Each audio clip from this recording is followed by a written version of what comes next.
Hello everyone. आज का topic है कि बेसिकली इनकम टैक्स रिज़ाइन को समझना, क्योंकि बेसिकली हर सैलरी इंडिविजुअल के केस में हर ऑफिस वाले उसे इनकम टैक्स स्लैब चूज़ करने के लिए कह रहे हैं कि ओल्ड टैक्स रिज़ाइन के हिसाब से जाना है कि न्यू टैक्स रिज़ाइन के हिसाब से जाना है।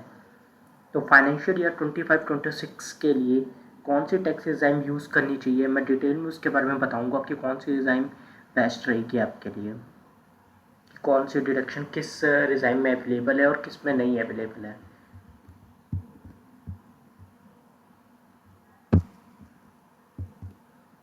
So income tax slab old tax regime में 2.5 लाख तक नो टैक्स, 2.5 से 5 तक 5%, 5 से 10 पे 20% और 10 से ऊपर पे 30% का स्लैब है।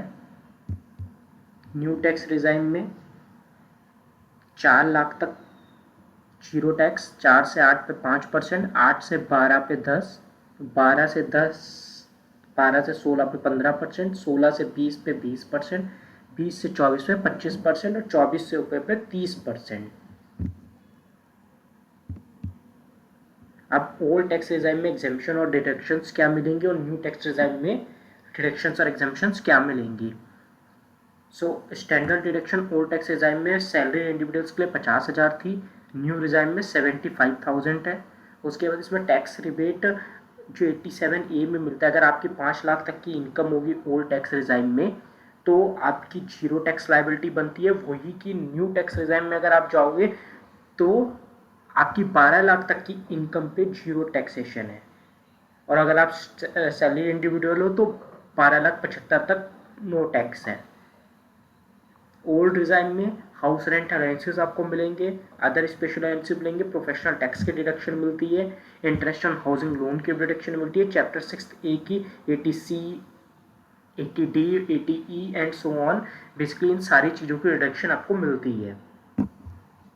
जबकि न्यू टैक्स रिजाइन में स्टैंडर्ड डिडक्शन 75,000 है सैलरी इंडिविजुअल के केस में, बट इसमें 80C 80D की डिडक्शन नहीं मिलती है। इसमें 80CCH की जरूर मिलती है एग्निवीर स्कीम की।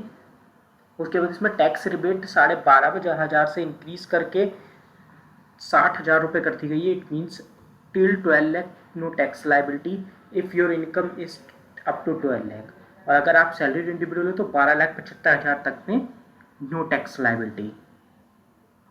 इस केस में 80CC2D2 की डायरेक्शन मिलती है, जिसकी भी लिमिट 40% ऑफ द सैलरी है, और फैमिली पेंशन के केस में 25,000 तक की डायरेक्शन है।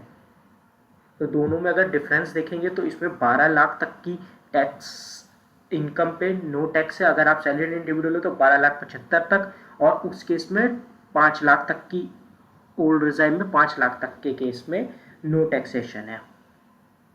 और इससे पहले जो फाइनेंशियल ईयर 24-25 के लिए टैक्स रिजाइम चल रही थी वो उस केस में 7 लाख तक की इनकम पे नो टैक्स लाइबिलिटी थी, और उसमें 7 लाख तक की इनकम पे नो टैक्स लाइबिलिटी थी, जिसका रिटर्न जुलाई या फिर अप्रैल से जुलाई के पीरियड में भरा जाएगा।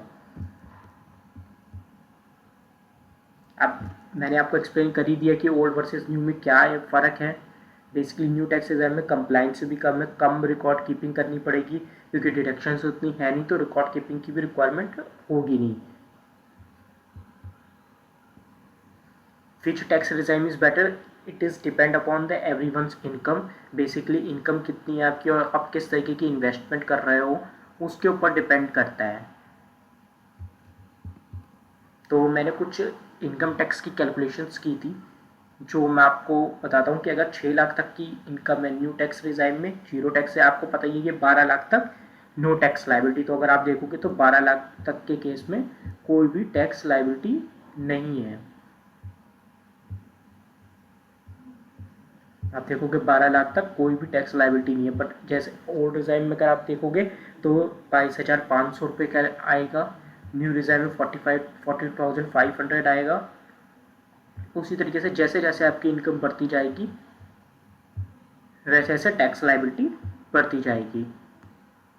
अब अगर आप 12 लाख तक हैं तो 9, और 12,75,000 तक हैं तो सैलरी के केस में आपको तब भी जीरो टैक्स लाइबिलिटी होगी। बट अगर जैसे ही आपकी इनकम 13 लाख रुपए पहुंचती है तो न्यू रिजाइम की 25,000 लाइबिलिटी होगी, और ओल्ड रिजाइम में 1,87,500 रिजाइम हुई टैक्स लाइबिलिटी होगी। और अगर आपको दोनों को मैच करना है कि मैं ओल्ड रिजाइम में रहना चाहता हूँ तो आपको कम से कम 6,87,000 तक की इन्वेस्टमेंट करनी पड़ेगी, जिससे आपकी ओल्ड रिजाइम में भी टैक्स लाइबिलिटी 25,000 आ जाए। You can use this table considering your total income to opt for a new tax regime or a old regime। तो जैसे कि मैंने बताया, सबसे बड़ा tax liability basically total income और डिडक्शंस आपकी कितनी हो सकती हैं, वो उसके बेसिस पे टैक्स लाइबिलिटी आप कैलकुलेट करो, जिसमें कम आए उसको आप यूज़ करो। उसके लिए कोई भी असिस्टेंस चाहिए, you can contact me over the YouTube और ऑन माई फ़ोन नंबर, और you can also use the online tools, but best way is always use the professional advice।